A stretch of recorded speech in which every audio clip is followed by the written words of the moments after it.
Now I will take you through a list of examples that includes POSM and activations within each of the shopper category fundamentals that we talked about earlier. So just to recall, the first one here is called category structure. So this one is really about the organization of the category and the category navigation, as well as the assortment that is in the category. The objective of this shopper fundamental is really about getting more shoppers to try and also to get them to trade up and buy more premium products. So this is the first example that I took, and this is an example from a hypermarket in Denmark that a few pictures I took myself. And here you see how the category is really nicely split up into vodka, into rum, into gins, etc., etc. So this really makes it very easy for shoppers to notice the category and also to step into the category aisle, and then very easily to see, okay, what is kind of different vodkas or what is kind of different rums, for instance, in this example. So this makes it very easy for shoppers to try new products, for instance, or to get into the category. So this was the first example. Taking a different example, this is not so branded, but this is a different example that I found online. But many supermarkets should do this by now. But this is a different example where you can see that it's very easy to navigate for the shoppers.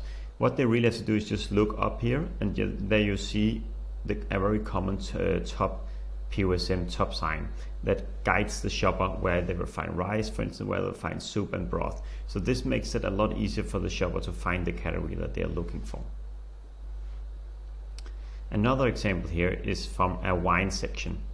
Wine sections are some of the first ones to actually do this, where they are very good at categorizing each wine by the country that they're from, because we know that the insight within the wine section is that shoppers are really knowing what kind of wine and what kind of grapes they're looking for.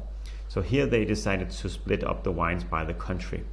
So that makes it again very easy for the shoppers. If they know that they like Italian wines, they can very easily go and see, okay, I like Italian wines, and then they go to the section with the Italian wines, and then they can say, okay, there's a Bordeaux wine here, and then they know where the wines are from, and they can very easily select and maybe try different kind of wines within Italy, for instance.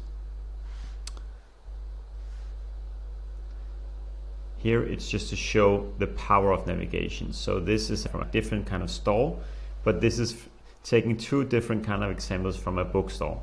The one on the left here is where basically a shopper would have struggle to find the book that they're kind of looking for. Whereas on the other side here, you see a beautiful laid out bookstore with different category novels, etc., which makes it very easy to find the book that you're looking for. This is just to show the power that navigation has.